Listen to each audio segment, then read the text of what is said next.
ইয়াত ভালে সংখ্যক গোসাইগাঁও LECৰ অন্তৰ্গত ভালে সংখ্যক মানে বয়োজ্যেষ্ঠ তথা অভিজ্ঞ ব্যক্তিসকল ইয়াত জইন কৰিছে। এই জইন কৰা ব্যক্তিসকলৰ ভিতৰত আমি দেখিবলৈ পাইছোঁ বহুত সংখ্যক BPFৰ মানে দলীয় নেতাবিলাক ইয়াত আজি আমাৰ দলক মানে ভাল পায়। আমাৰ দলৰ বিশেষকৈ BTRৰ চিফ ডাঙৰীয়াৰ যিবিলাক মানে BTR বাসী 32 লাখ BTR বাসীৰ হৈ তেওঁ কাম কৰা যি এটা সপোন দেখিছে, এই সপোনটো বাস্তৱিত কৰাৰ বাবে তেওঁলোকে তেওঁক সমৰ্থন দিবলৈ আগুৱাই আছে।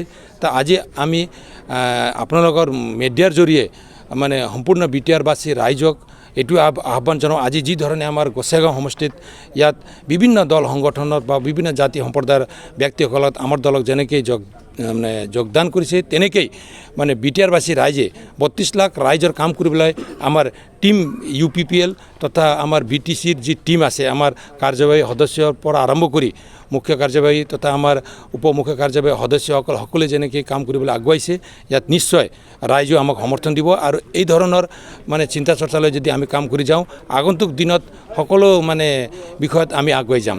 ইয়াত আমাৰ ক'ব লগা একো নাই।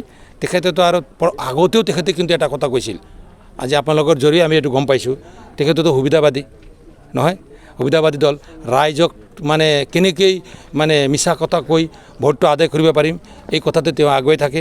আপুনি দেখিছে অলপ আগত BTC ইলেকশ্যনত, যোৱা BTC ইলেকশ্যনত 17টা সমষ্টি 17টা সমষ্টিত তেওঁলোকে জিকিছে। তেওঁলোকে জিকাৰ কাৰণটো মূল হ'ল আমাৰ BTR বাসী ৰাইজক তেওঁলোকে ভুল ব্যাখ্যা কৰিছে। ভুল ব্যাখ্যা কৰি BTR একৰ্ডৰ ভুল ব্যাখ্যা কৰি তেওঁলোকে তাত জয়যুক্ত হৈছে। কিন্তু আজি আৰু চাওক, যি দলক তেওঁলোকে বিৰোধ কৰি 17টা সমষ্টিত তেওঁলোকে জিকি আহিছে সমষ্টিত, BTC সমষ্টিত, আজি আৰু সেই দলক মানে লগত লৈ আকৌ BTCত বা অসমত নিজৰ স্থানটো ৰাখিব পাৰোঁ নেকি বুলি তেওঁলোকে চেষ্টা কৰিছে। কিন্তু ইয়াত আমি একো ভাবা নাই। আমাৰ দলৰ নেতা তথা আমাৰ চৰকাৰৰ নেতা তেখেত প্ৰমোদ বড়ো ডাঙৰীয়াই যি সপোনটোলৈকে আগবাঢ়িছে, ইয়াত আমি অসমৰ ইণ্টেলেকচুৱেল, BTRৰ ইণ্টেলেকচুৱেল তথা BTRত বসবাস কৰা 23টা জাতি জনগোষ্ঠীয়ে পূৰ্ণ সমৰ্থন আগবঢ়াইছে। আৰু এই সমৰ্থনটো লৈ আমি আগন্তুক দিনত ইয়াত 15-20 বছৰ শাসন কৰি ইয়াৰ এটা বেলেগ ধৰণৰ মানে চিনাৰীটো চেঞ্জ কৰিবলৈ চেষ্টা কৰিম। নিৰ্বাচনৰ বিষয়ে যদি আজি আমি ক'বলৈ যাওঁ, তেনেহ'লে আমাৰ BTRত দুটা আছে, আমাৰ তামুলপুৰ আৰু গোসাইগাঁও। ইয়াৰ বাহিৰেও আমাৰ BTC কাউন্সিলৰো দুখন সমষ্টিত নিৰ্বাচন হ'ব। আমাৰ কাউন্সিলৰ দুখন আৰু বিধানসভাৰ দুখন, 4টা ইলেকশ্যন ইয়াত আমাৰ হ'বলৈ গৈ আছে। তো বিশেষকৈ আমি এই 4টা নিৰ্বাচনত মানে সম্পূৰ্ণভাৱে আমাৰ দল এতিয়া প্ৰস্তুতি আৰম্ভ কৰিছে আৰু প্ৰস্তুতি হৈছোঁ 100%। মানে আমি এই 4টা সমষ্টিত, কাউন্সিলৰ 2টা সমষ্টি আৰু বিধানসভাৰ 2টা সমষ্টিত আমাৰ দলে দিয়া প্ৰাৰ্থীজনক জয়যুক্ত কৰিবলৈ সক্ষম হ'ম বুলি আমি মানে থিৰাং কৰিছোঁ। দেখিছে BJPৰ ফালৰ পৰা স্পষ্টকৈ কৈ দিয়া হ'ল তামুলপুৰ আৰু গোসাইগাঁৱত UPPL খেলিব। এতিয়া আমাৰ UPPLৰ পৰা কোন হ'ব এতিয়া আমি থিৰাং কৰা নাই। আমাৰ দলৰ মাজত এটা আলোচনা হ'ব।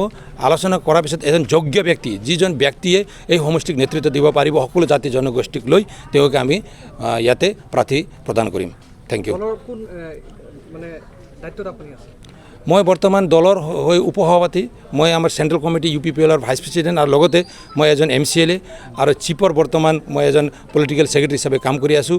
আৰু এই কাম কৰি মই নিজকে এই সমাজৰ কাৰণে, এই BTR বাসী 32 লাখ তথা 23টা জাতি জনগোষ্ঠীৰ কাৰণে কিবা এটা কৰি যাব পাৰিম বুলি মই নিজে আশা কৰিছোঁ।